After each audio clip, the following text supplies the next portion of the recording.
Se nós tentarmos ver a nossa vida e neste brevíssimo improviso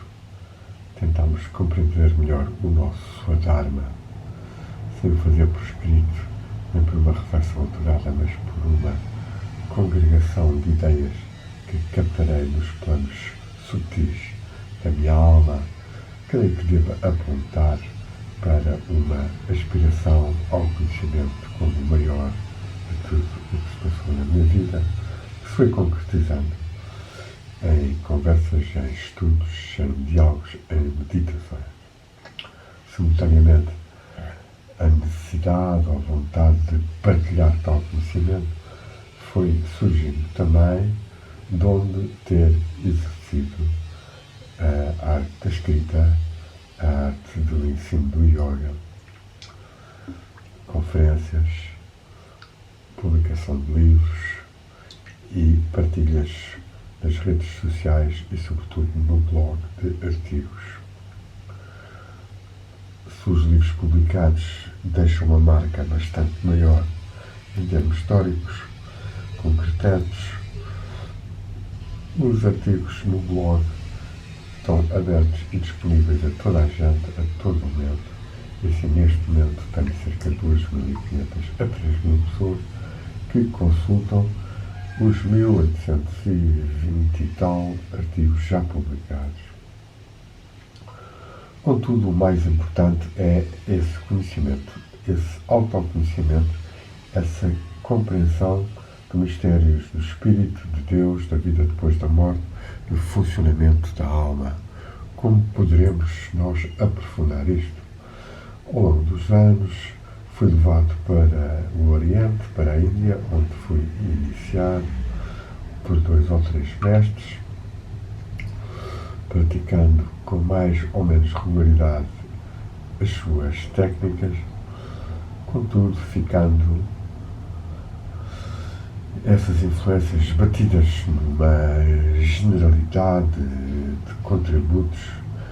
para o conhecimento e para a realização espiritual que se concretiza a cada momento nas meditações que conseguimos fazer, nos resultados que conseguimos obter de visões ou de sentimentos, sensações interiores e também nas intuições do conhecimento e da verdade que sentamos. O que é que eu posso fazer nestes tempos em que a grande guerra entre o Ocidente e a Rússia está-se a desenrolar? Tenho levado a participar mais no estudo e na partilha da informação sobre o conflito ucraniano-russo na Europa, Estados Unidos, e tentando mostrar o valor da multipolaridade e das energias que estão por detrás delas, energias bastante mais puras, mais fraternas, mais equitativas. E é para esta multipolaridade que qualquer pessoa que esteja mais independente de partidos, de nacionalismos, de ideologias, de avanças ou corrupções, deve lutar, defender, apoiar-se. Certamente cada ser tem a sua hora de vida na Terra, as suas horas, o seu tempo, e deve saber muito bem conjugar o que faz pelos outros ou para esclarecimento do mundo e o que faz de realização interna, de religação ao Espírito, religação aos mestres, antepassados, anjos, ou seja, ao mundo espiritual, e finalmente ao Deus, à divindade nas suas diferentes facetas ou formas de poder ser tocado ou intuído ou sentido por nós. E nesse sentido inclino profundamente sobre a divindade, excelsa, absoluta, total, primordial, e todas as suas faces e avatares e manifestações, que ela possa encontrar no coração de cada um de nós o seu altar onde ela se possa brilhar, desvelar, mostrar e desta forma alegrar-nos e harmonizar-nos muito, pois passamos a estar não apenas identificados a um corpo e a um cérebro fatalmente mortais, fatalmente imperfeitos, fatalmente em desgastes, mas recuperamos a nossa centelha, a nossa identidade real. A verdadeira metafísica é esta, a de conseguirmos assumir a nossa identidade espiritual e a nossa pertença a um mundo espiritual de valores, de princípios, de comunhão de grandes seres e que se vai manifestando ao longo da história aqui e acolá. E aí surgem os elos da tradição perene, que foi manifestada por grandes seres da antiguidade, do Renascimento e dos nossos dias, e que nos podem servir de inspiradores para as nossas forças anímicas interessadas na luz, no amor, na verdade, poderem desenvolver-se e desabrochar e dar frutos. Há dias realizei um pequeno vídeo que falei de alguns desses elos, é o vídeo anterior a este, e hoje vamos falar de alguns outros, ou retomar esses. Não referi os do Renascimento, onde cabe apontar e cultuar quase Márcio do Ficino, Pico della Mirandola,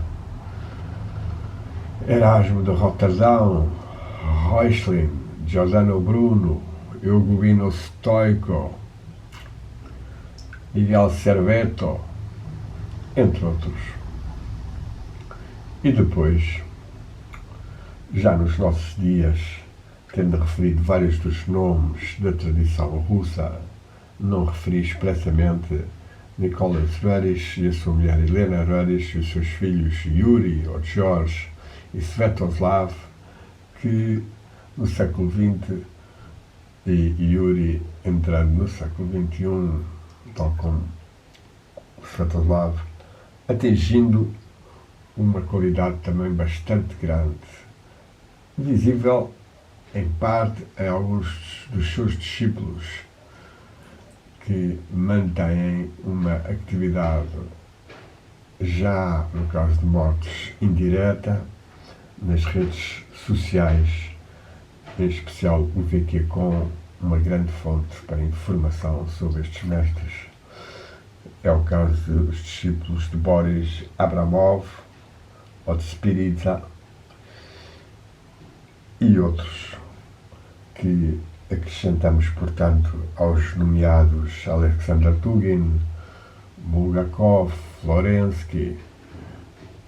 Vladimir Soloviev e Nikolai Berdyaev, para não ir até Tolstói, Dostoiévski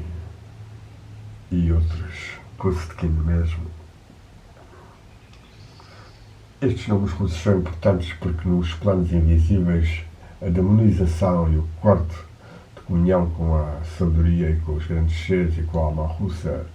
é procurado pela oligarquia ocidental, elitista, infrahumanista, que tenta controlar há muito o Ocidente e vai conseguindo, através da sua infiltração nos órgãos dirigentes da União Europeia, que são hoje praticamente todos avançados aos grupos da elite de Davos, que se reúne em Davos, também conhecida por Bilderberg, o grupo de Bilderberg, e que tem no Fórum Económico Mundial de Klaus Schwab e dos seus descendentes, ou de George Soros e a Open Society, os órgãos principais de corrupção, infrahumanização, caotização, destruição das tradições, nacionalidades, identidades familiares. Sob a capa do liberalismo, do ioquismo, de não haver identidades, de não haver géneros, de não haver realmente tradições nem nações, mas ser tudo uma grande sopa que pode ser utilizada nessa anonimato quantitativo pelas novas formas de inteligência, quais as artificiais, que substituem a leitura, a reflexão, o diálogo e acabam por influenciar, manipular multidões. É, pois, uma luta enormíssima aquela em que nós estamos. A gravação também está quase a terminar pela escassez da bateria e apenas posso chamar de novo a atenção à importância da meditação, da realização espiritual. E quando somos novos, mais devemos fazer, porque temos os corpos mais flexíveis, mais verticais, as mentes não estão tão cheias de informação e podemos facilmente ter experiências espirituais, experiências divinas. A prática do caminho espiritual, da oração, da meditação, da ascese, do jejum, da peregrinação, visam sobretudo a experiência viva do espírito, do mundo espiritual, dos anjos, dos seres, das visões desses mundos, das audições desses mundos, das fragrâncias desses mundos e máxima é da divindade, da sua luz, do seu amor ou, sob outra forma, a sua graça e bênção possa descer sobre nós que aspiramos a ela. Esta é que é a verdadeira espiritualidade que depois se manifesta numa relação horizontal, multipolar, fraterna, equitativa. Não é necessário tanto excesso de esoterismo, nem tantos rituais, nem tantas complicações de cabalas, de planos, de corpos. Certamente que é possível aprofundarmos e cada um poderá fazê-lo se tiver essa sensibilidade de evocação, o funcionamento das energias, dos desejos e dos pensamentos na sua realidade subtil, porque tudo existe nos planos invisíveis, ainda que nós não tenhamos consciência. E, portanto, que haja seres que compreendam melhor a importância da palavra, da voz, do verbo, seja para as suas meditações interiores unificarem melhor o pensamento e a energia e conseguirem a concentrar nos centros de força mais aptos a receberem as inspirações e visões divinas, certamente que será recomendável e bom. Mas não nos perdamos, não nos percamos em tantos grupos, tantas hipóteses metafísicas inferiores, ou pseudo-metafísicas, ou extraterrestres, ou cabalísticas, ou maçónicas, ou teosóficas, que na maior parte dos casos são palha intelectual. São boas quando uma pessoa tem tempo e quer compreender melhor mentalmente, mas pouco adiantam se não forem corroboradas pela experiência interior, pela realização interna das nossas dimensões subtis, que hoje em dia, graças à física quântica, são também melhor compreendidas nos seus níveis mais baixos, como fazendo parte de um campo energético de informação e de comunicação da field, onde tudo circula e pelo qual nós podemos mais facilmente comungar e intuir as verdades, os princípios, os valores, os arquétipos, todas essas denominações das forças que antecedem e que sobrelevam e que pairam e que estão por dentro das nossas almas. Possamos nós, então, conseguir ter mais devoção ao Mestre, ao Anjo da Guarda e à divindade querida ou desejada, ou que nos abençoa, para que possamos receber tais bênçãos dos nossos seres e corpos espirituais e podermos manifestar como vida harmoniosa, transformadora e encaminhadora da humanidade para maiores estágios de amor, de inclusão, de multipolaridade, como a Rússia sacrificial, liderada pelo seu grande mestre Vladimir Putin, e corroborada por outros escritores da linha do Agni Yoga ou de Alexander Dugin e outros importantes pensadores, vão tentando, face ao amilhazamento sinistro e estupidificante da população europeia, erguendo essas almas a planos de luz que certamente darão os seus frutos no mundo invisível e no mundo post-mortem, que devemos sempre lembrar, já que estamos aqui na Terra, não apenas por acaso, não apenas para sobrevivermos e para termos prazeres e o menos dores possíveis, mas para realizarmos a nossa identidade, a nossa missão, o nosso ser interior espiritual, o nosso Atman, como é designado na tradição indiana, e fazer também a ligação com o Antaryamin, a ligação interna com a divindade. Como alguns mestres indianos modernos realçaram, além de Ramakrishna, poderei nomear Shuddhananda Bharati, o Amaravaki Ramchandra, ou o Gurudev e professor de filosofia Ranad, além de outros certamente valiosos que souberam trabalhar e aprofundar as tradições indianas, das Upanishads, dos Vedas, dos Yogas, dos Tantras, e mostrar os aspectos continuamente válidos e importantes e acessíveis a todos.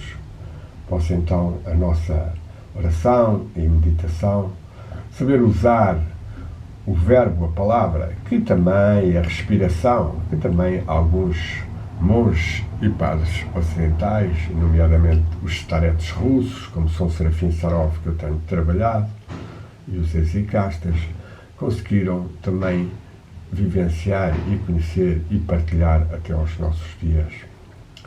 Haja, pois, mais comunicação entre os povos e os seres que estão apostados na multipolaridade, sem nos desgastarmos demasiado em lutas contra os seus mais empedernidos, mais fanatizados no imperialismo hegemónico ocidental que tantas guerras há mais de 100 e tal anos tem provocado e, sobretudo, com a NATO exagerou e intensificou, destruindo tantos povos à volta da Europa, que a Europa se tornou um refúgio para milhares de seres desenraizados forçadamente por esses interesses oligárquicos de criarem uma caldeirada sem grandes raízes culturais, nem sem grandes exigências, e que sirva como carne para canhão. E nós vemos os mercenários que vão lutar para a Ucrânia vindo de países da América do Sul, onde há mais sectores pobres, ou em estágios de recusa da civilização ocidental.